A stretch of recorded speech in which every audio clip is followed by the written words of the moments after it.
Hi, everyone. Today we're going to be talking about Lesson 2 out of Module 14, which deals with the Ghana Empire. And again, this PowerPoint is in Google Drive if you need to go back and check it out. But taking a look at the map that we looked at on our last lesson, like I said, today we're covering the Ghana. And on the map, the Ghana would be this dark brown area.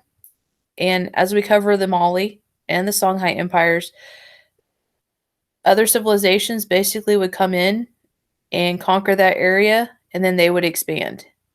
They'd come in and conquer and expand. It was just like a broken record. Same thing happened. Um, but anyway, today we're going to be talking about how the Ghana Empire thrived, how it grew with trade, and then what happened to it eventually. Even though I kind of gave that away a little bit. But this empire was located on the edge of the Sahara Desert, and it grew as larger populations settled on desert trade routes. Uh, Ghana was an empire in West Africa. They gained control of valuable trade routes and became a very powerful empire. In the desert, they used camels to trade. They were able to use the camel. The camels were adapted for the desert climate, and they were able to use those to help them trade their items and for transportation purposes. They could cross the Sahara Desert in 2 months with camels, which on 4 legs, that's not bad. Traders would form caravans to cross the desert, basically safety in numbers, in case there were people who were hiding out who wanted to uh, try and ambush and steal your goods. And African people who are called the Berbers led these caravans. I think there's more in your textbook about the Berbers that you guys were assigned to read. The beginnings of Ghana, they were created when groups of farmers banded together, and then the empire just kind of grew. People used farm tools, the iron farm tools, to farm their land, and they raised cattle for meat and milk. And as they were able to grow more food and raise more animals, the population definitely was able to increase, and towns and villages grew even larger. And this is what helped their empire really take off. People used the iron to create better weapons than ones that were used by other armies, so they were able to use iron not only for growing their food, but also for defense. And as their towns and villages grew, people began to specialize in types of labor. For example, certain people may grow the crops, certain people may make pottery, but everyone had a job that they were specialized to do. And trade, Ghana basically became wealthy because of trade. Gold and salt were like their jackpot items that they were able to mine where they lived. Gold and salt became the source of their wealth. The salt was important to people's diet because their food, if it was preserved in salt, it would last a lot longer. If the food would last longer, then they were able to produce more and more. And then the gold, people just wanted gold for jewelry. It was beautiful. They wanted it for their own wealth. They Salt was actually traded for gold, and then traders took that to Europe and then on into the Islamic world. Along with gold and salt, traders would carry cloth, copper, and other items with them. They would also sell humans as slaves. And guys, this is way back before slavery that we know about in the United States. That led up to the start of the Civil War. Slavery's been around a long time. Doesn't make it right, but it was around way before we know it.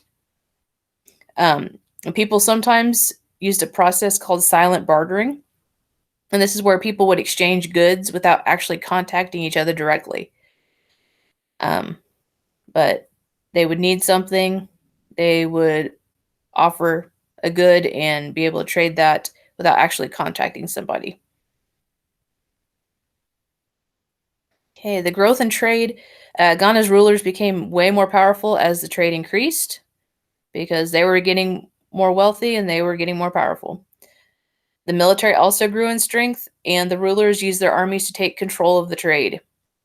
And guess what? The rulers became even more wealthy as a result of that, because the army had their back.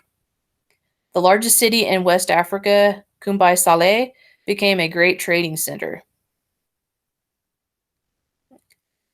The Islam is a religion that we didn't get to. We were supposed to cover that right after spring break. Time just didn't happen for us. But the Ghana's written language, their currency, architecture, business practices, these were all influenced by the Islam culture. And the Islam culture, it was centered in the Middle East, the same area where Judaism and Christianity took off as well.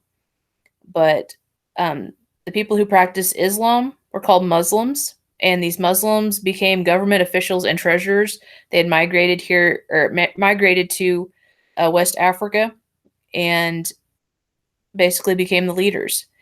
Their Islamic beliefs about slavery may have influenced the growth of the slave trade in Ghana. The Quran, which is the Islamic religious text, encouraged the kind treatment of slaves. It also forbid Muslims from enslaving other Muslims, but it permitted enslaving non-Muslims who live outside of Muslim territory. So basically, if they were outside of their homeland, slavery was okay. Again, not that that made it right, but that was their belief. The Ghana was able to build their empire through trade. By 800 AD, Ghana controlled West Africa's trade routes, and almost all the trade between northern and southern Africa passed through Ghana. This was very profitable for the leaders and the wealthy of Ghana, because as people were passing through, they forced people to make payments with gold as tax. So basically, if they wanted to pass through Ghana, which they had to get where they were going, they had to pay a tax. And that tax was gold, which the people of Ghana already had a ton of, so they just got even more. And in addition, the people of Ghana and the small neighboring tribes that they controlled also had to pay a tax. So the leaders were were profiting a lot off of people. Ghana also had very rich gold mines. They were raking in the gold and also collecting it from everybody. But taxes, tributes, gold, these were all forms of income for the people of Ghana. Ways that helped them make a living. Common people could not own gold nuggets, and that also increased the gold's economic value, because only the wealthy had it and were allowed to have it. Kind of crazy. The empire continued to expand because the kings used their wealth to build a great, powerful army, and they were able to conquer a lot of their neighbors, especially the ones that had centers of trade. That helped them become even more powerful. In order to keep the empire going, the conquered kings were allowed to keep much of their power. They were just basically governors of their territory. They were working for the kings of Ghana. And the empire of Ghana reached its peak under an emperor named Tonkamanen. Ghana eventually began to decline, though, because while they were attacking people, invaders were attacking them. A Muslim group called the Almoravids cut off a lot of their trade routes, and without the trade routes and people passing through and providing money in the form of gold, they could not support their empire. Their empire started to fall apart. Also, when the Almoravids moved, they brought herds of animals with them. The animals really ate, well, they didn't have a ton of grass to begin with, but these extra animals led to overgrazing, and it left the land worthless for farming. Not a good thing at all. There's also a lot of internal rebellion going on. The people that the Ghana had conquered rose up in rebellion and ended up taking the empire over, taking their land back, and then some, which that led to the empire the Ghana Empire falling apart. And that concludes the Ghana Empire. Tomorrow we'll get into the Mali and the Songhai empires. And if you guys have questions or need anything, make sure that you're reaching out, letting me know.